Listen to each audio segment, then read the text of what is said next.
এই মার্চের শুরুতেই আবার আমরা সেজেগুজে ব্যাগপত্র নিয়ে বেরিয়ে পড়েছি। আমার ব্লগগুলো আস্তে আস্তে ট্রাভেল ব্লগ হয়ে যাচ্ছে।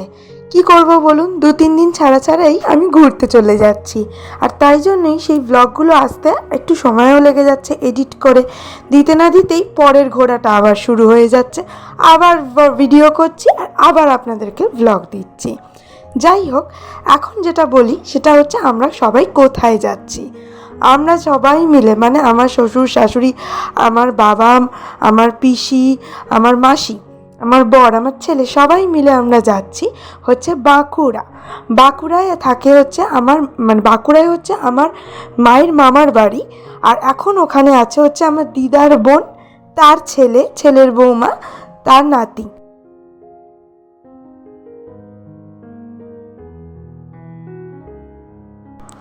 হাওড়া স্টেশন থেকে ট্রেন ধরে আমরা চলে গেছিলাম দুর্গাপুর স্টেশনে। দুর্গাপুর স্টেশনে নেবে ওখান থেকে আমার যে মামা ওইখানে টোটো পাঠিয়ে দিয়েছিল, সেই টোটো করে আমরা প্রায় 1.5 ঘন্টা থেকে 2 ঘন্টা আমরা টোটোতে করে গেছি। এই হচ্ছে দূরে দামোদর বাঁধ, ব্যারেজটা দেখছেন। এই ব্যারেজের পাশ দিয়ে আগে রাস্তা ছিল, সেই রাস্তাটা খুঁড়ে ছিল, সেই জন্য আমাদের মেন রোডের ওপর দিয়ে যেতে হয়েছে। আর এইদিকে দেখুন দামোদর নদী চড়া পড়ে গেছে, আর মেন রোডের ওপর দিয়ে যেতে গিয়েই হয়েছে যত ক্যাচাল। মানে একে তো টোটো, তার মধ্যে মেন রোড, মানে ঘুরে ঘুরে যেতে হচ্ছে। প্রচুর সময় লেগে গেছিলো আমাদের, প্রায় কোমর ব্যথা হয়ে গেছিলো। বেলা 2:30 থেকে 3টে নাগাদ আমরা পৌঁছলাম আমার ওই মামার বাড়িতে।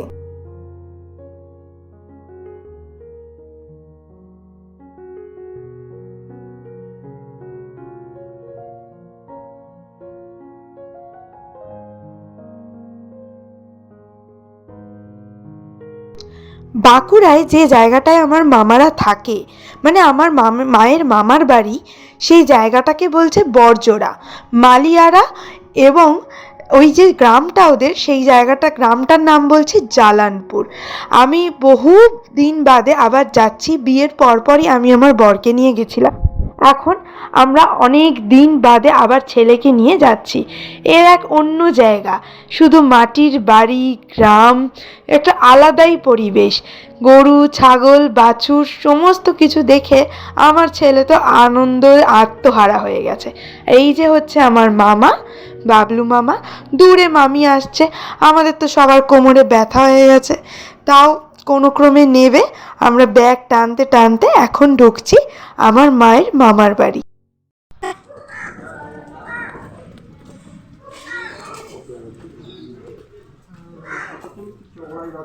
এটা হয়েছে, হ্যাঁ সেইখানেই যাতে এর অর্ধেকটা ছিল। হ্যাঁ এটা হলো।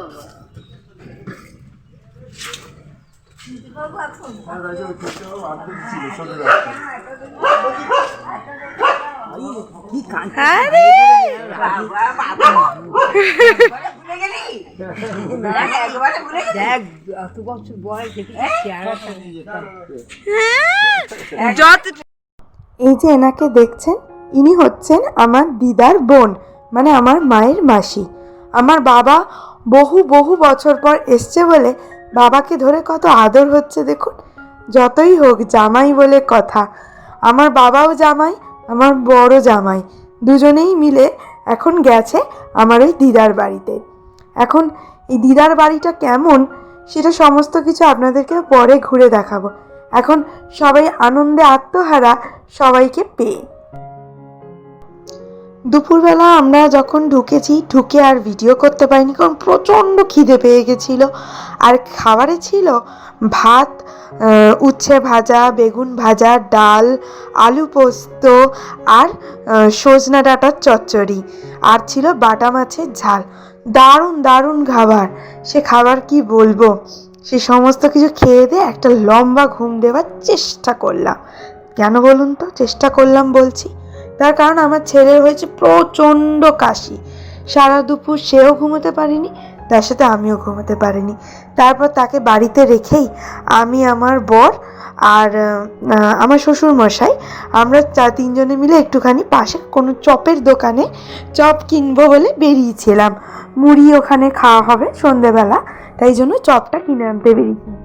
আস্তে আস্তে দেখুন ঘুটঘুটে অন্ধকার, এইরকমই পরিবেশ ওখানে। আর এই অন্ধকারটা উপভোগ করবো বলে আরও রাত্রিবেলা বেরোনো। কালকে সন্ধ্যেবেলা চপ নিয়ে বাড়ি ফেরার পর আমার ছেলে এত কাশছিল যে ছেলেকে সামলাবো না ভিডিও করব, তো এই জন্য কালকেও কোনো ভিডিও করা হয়নি। কালকে রাত্রে মেনুটা ছিল লুচি আর চানাটা অবশ্য আমার বড় মাসি করেছিল, কিন্তু লুচিটা সবাই মিলে করা হচ্ছিল। আমার পিসি বেলে দিচ্ছিল, মামি ভাজছিল, তো সবাই মিলে করছিল। আর তারপরের দিন আমরা সকাল সকাল বেরিয়ে পড়েছিলাম একটুখানি দেখতে যাচ্ছিলাম। মানে বাবলু মামা জমিতে চাষ করেছে, সর্ষের চাষ। তারপর আরও অনেকেই ওই মাঠেতে চাষ করে বিভিন্ন সবজি, সেই সমস্ত কিছুই দেখবো বলে সকাল সকালই বেরিয়ে পড়েছি যে একটুখানি ঘুরে আসি মাঠ থেকে। আর এই যে প্রকৃতির যে ন্যাচারাল মানে হাওয়া বাতাস, এগুলো তো একদমই ন্যাচারাল, তো এইগুলো ভীষণ মানে ভালো লাগে। সবাই মিলেই আমরা বেরিয়ে পড়েছি। ছেলের তো একটু কাশিটা কমছেও না, বাড়ছেও না, একইভাবে কেসেই যাচ্ছে ও। তো যাই হোক, তাও ছেলেকে নিয়েই বেরোলাম। ওকে যখন নিয়ে গেছি একটু নিয়েই বেরোই। এই যে জায়গাটা দেখছেন, এই জায়গাটাতেই কালকে চপ ভাজছিল, তো এখান থেকে আমরা কালকে চপ নিয়ে গেছিলাম। আর এখানে বিক্রি করছে সামান্য কয়েকটা সবজি, সবই চাষের জিনিস। তো সেইগুলো আর কি আমার শাশুড়িমা আবার দাম টাম জিজ্ঞেস করছিল, কিছুই কেনবার নেই তবু জিজ্ঞেস করছিল। ভালো লাগছিল আশেপাশে ঘুরতে, আমাদের সবারই খুব ভালো লাগছিল।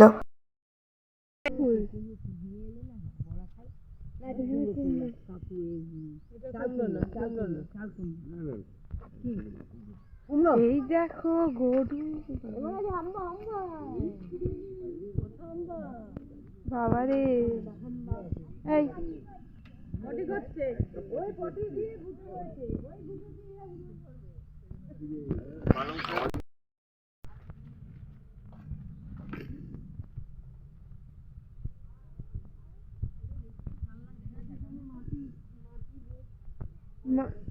কলসি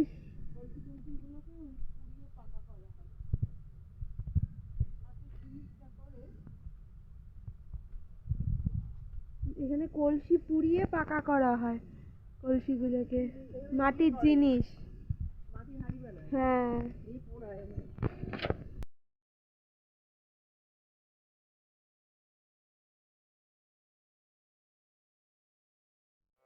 এই ক্ষেতে আমরা চলে এসেছি।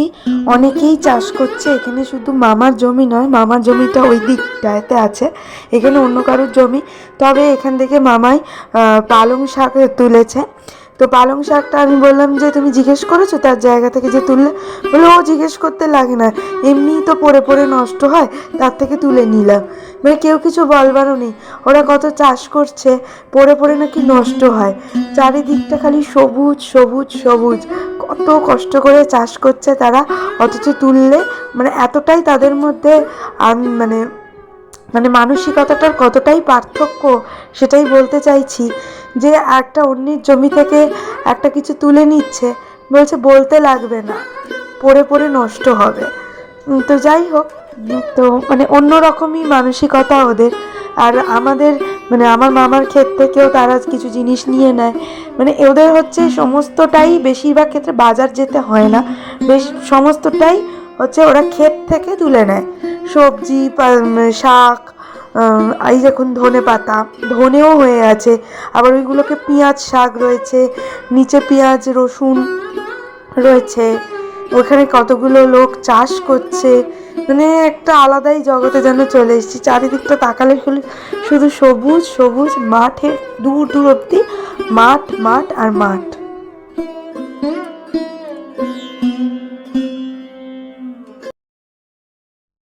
এইগুলো হচ্ছে পেঁয়াজকলির ফুল, মানে পেঁয়াজের ফুল। তো এগুলো আমি আগে কখনো দেখিনি, তো সেইগুলোই দেখলাম আজকে, পিসি দেখিয়ে দিচ্ছিল আমাদের। আর ধনে গেছেও, ধনে হয়ে আছে, ধনে পাতা, মানে মনে হচ্ছে যে এক্ষুনি তুলে তুলে নিয়ে চলে যাই। হ্যাঁ, কিন্তু ওরা চাষ করছে কষ্ট করে, থাক, আমি ওই জন্য একটা গাছেও হাত দিইনি। খুব ভালো লাগছিল দেখতে। আর একটুখানি সর্ষে, আমার মামার যে সর্ষে ক্ষেতটা সেটা ওই দিকটাই ছিল, সেই দিকেই এখন যাচ্ছি। কেমন সর্ষে হয়েছে সেগুলো আমরাও দেখবো আর আপনাদেরকেও দেখাবো।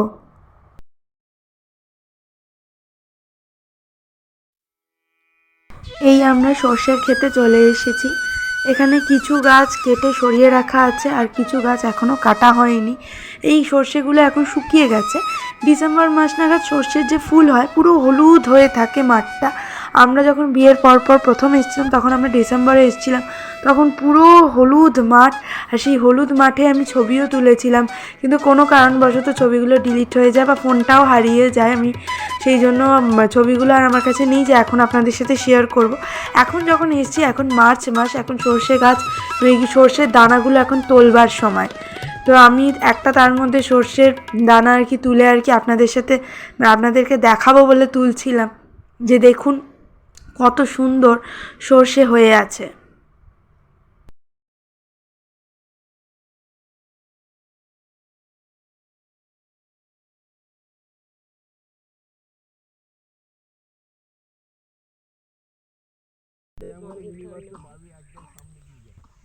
দুর্গা মন্দিরের সামনে দিয়ে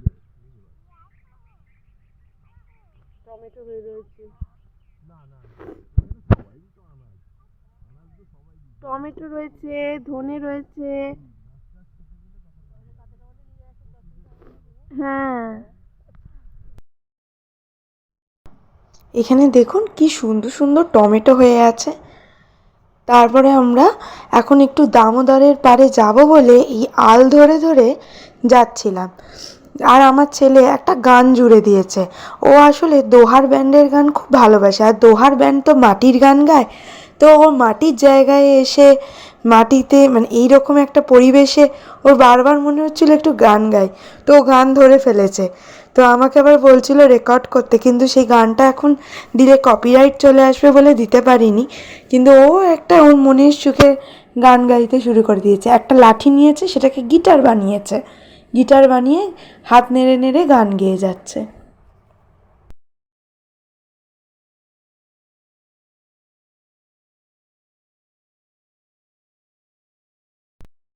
একটা আম গাছ, এর পাশ দিয়ে একটা রাস্তা, সেখান দিয়ে আমরা বাঁধে উঠবো। এইখানটা সমতল জায়গায়, এখানে নাচ ছিল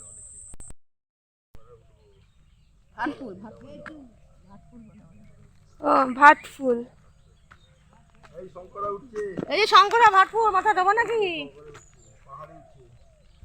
শঙ্করা মাথা দেবো ভাটফুল? গান করো শঙ্করা। আচ্ছা। বাঁধে উঠবার পর দূরে দেখা যাচ্ছিল দামোদর নদী। ওই দামোদর নদীতে আমরা চান করতে আসবো, কিন্তু এখন যাচ্ছি বাড়িতে একটু জল খাবার খেয়ে নিতে। আর জল খাবার খেতে গিয়ে দেখতেই পেরেছি একটা ফুল। এটা কী ফুল আমি জানি না, আমি মাথায় লাগিয়ে ফেলেছি। আমার এত ভালো লাগছিল যে মানে খুব ইচ্ছা করছিল মাথায় একটা ফুল লাগাই। তো ফুল লাগাতে চলে এসেছি। আর ওই পাশে যে একটা মন্দির দেখছে, ওটা হচ্ছে একটা শিব ঠাকুরের মন্দির। স্নান করে এসেই বাঁধে উঠেই এই মন্দিরটা প্রথমে পড়ে। ওখানকার যে আমার ভাই মানে মামার যে ছেলে, সে বললো শিবরাত্রির দিন নাকি এখানে প্রচুর লোকের ভিড় হয়। তো তাই দেখতে দেখতে আমরা আস্তে আস্তে বাড়ির পথে রওনা দিচ্ছিলাম। আমার ছেলে আবার এই গরু বা বাছুর এদেরকে দেখে আনন্দে আত্মহারা হয়ে গেছে। আসলে ও খুব অ্যানিম্যাল লাভার, তো খুব ভালো লাগছিল, ওর আনন্দ করছিল, ও খুব মজা পাচ্ছিল। তারপর আমরা একটা বাড়িতে দেখি হঠাৎ করে ধান সিদ্ধ করা হচ্ছে। তো আমরা ঢুকে পড়তে সে মানে যে মাসি ছিল সে আবার মাথায় ঘোমটা দিয়ে বসলো, বললো আমার ছবি তুলছো, কি ভালো আসবে ছবিটা। আমি হাসছে, তার হাজব্যান্ডও হাসছে, সেও হাসছে। তো আমি বললাম আরে ভালো কি গো, দারুণ আসছে। তা ধান যে সিদ্ধ করা হয় আমি কোনোদিন জানতাম না, এই প্রথম দেখলাম ধান তোলবার পর ধান সিদ্ধ করা হয়, তারপর ঝাড়ে ভুসি বার করা হয়, তারপর সেখান থেকে চাল বের করা হয়। বাবা এতগুলো প্রসেস আমি একদমই জানতাম না। তো সেগুলোই এখন দেখছি, একদম সামনাসামনি চোখের সামনে দেখতে পাচ্ছি। দারুণ লাগছিল দেখতে।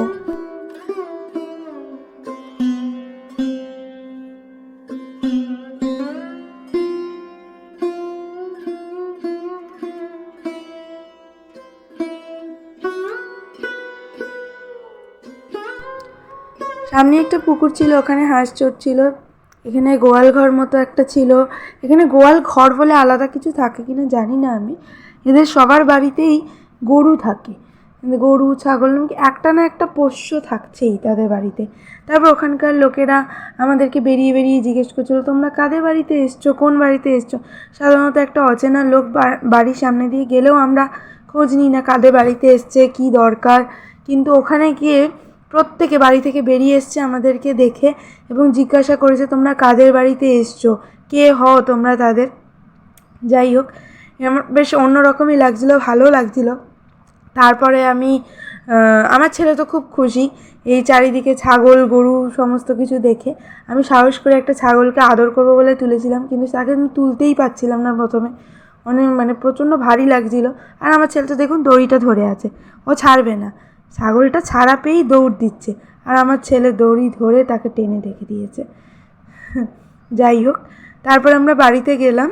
বাড়িতে গিয়ে একটুখানি মুড়ি, মুসুর ডাল সিদ্ধ এগুলো খেলাম। তারপর আমি শাশুড়ি মা, আমার শ্বশুরমশাই, পিসি, আমার বর, আমরা এই কজন মিলে, বা আমার বাবা আমার ছেলে বাড়িতেই ছিল, আমরা এই কজন মিলে এখন যাচ্ছি দামোদরে স্নান। এই হচ্ছে দামোদর নদী, বাঁধের ওপর থেকে যেটা আপনাদের দেখাচ্ছিলাম। বেশি গভীরে আর যাইনি, আমাদের হাতে সময় কম ছিল, তাই জন্য সামনে থেকে স্নান করে চলে এসেছিলাম। কি ঠান্ডা জল, উড়ে বাপরে, আমি তো হাঁটু অবধি নামতে গিয়েই 5 বার কেঁপে উঠলাম। তারপরে কোনো ক্রমে স্নান করেছি তখন ভীষণ আরাম লেগেছে। ওই জলে কুটি কুটি বাচ্চারা স্নান করছে, মানে ওদের অভ্যাস হয়ে গেছে। স্নান করে আমরা এখন ফিরছি বাড়ি। স্নান যখন সবার হয়েই গেছে তখন ভাবলাম যে সামনে কতগুলো মন্দির আছে সেগুলো ঘুরে নিয়ে যাই। এইটা হচ্ছে হলাদার বাবার মন্দির। এখানে মাটির ঘোড়া, হাতিকে ঠাকুর হিসেবে পুজো করা হয়।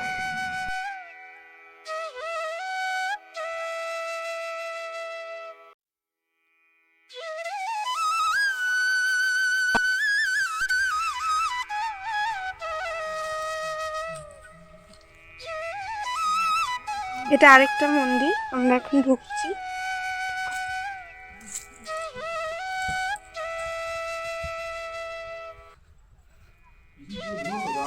হ্যাঁ,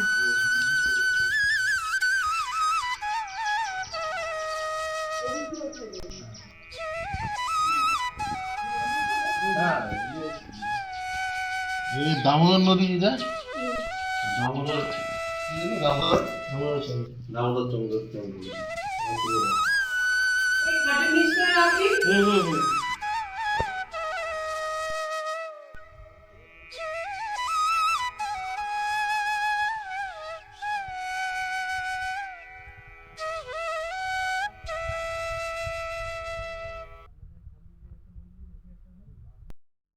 বাড়িতে এসে লাঞ্চ করতে বসবো, কিন্তু তার আগে ভাবলাম সর্দিদুর বাড়ির সবচেয়ে আকর্ষণীয় জিনিসটাই আপনাদের সাথে শেয়ার করা হয়নি, সেটা হচ্ছে মাটির দোতলা।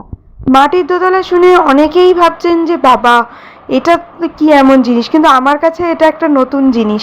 মাটির দোতলা সচরাচর আমরা দেখতে পাই না। মাটির ঘর দেখেছি, কিন্তু মাটি দিয়ে তৈরি পুরো দোতলা সেটা আমরা দেখতে পাই না। এটা হচ্ছে আমার ছোটদিদুর নিজের হাতের করা মাটির দোতলা। আর এই হচ্ছে ছোটদিদুর ঠাকুর এখানে রয়েছে, আর পুরোটা মাটি দিয়ে তৈরি। দেখুন কি সুন্দর।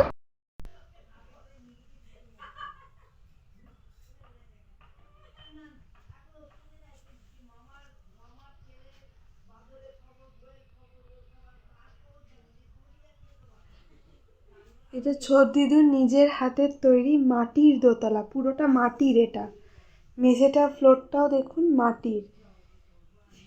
মাটির দোতলা ছোটদিদু নিজে হাতে তৈরি করেছে। এবার আমাদের যাওয়ার পালা। এখন হয়ে গেল, একটা দিন কেটে গেল গোটা। এবার আমরা এখন দুর্গাপুর যাচ্ছি। এখন বিকেল 4টে মতো বাজে, আমাদের গাড়ি এসে গেছে। এবার আমরা বেরোচ্ছি, সবাই রেডি হয়েছে, ব্যাগপত্র বার করেছে, এবার আমরা বেরোচ্ছি। বাঁকুড়াকে টাটা বলে এখন আমরা চললাম দুর্গাপুর। দুর্গাপুরের ভিডিও নেক্সট ব্লগে আসবে। আপাতত বাঁকুড়ার ভিডিওটাই দিলাম। কেমন লাগলো আমার ভিডিও অবশ্যই কমেন্ট করে জানাবেন, আর যারা এখনও সাবস্ক্রাইব করেননি সাবস্ক্রাইব করতে ভুলবেন না।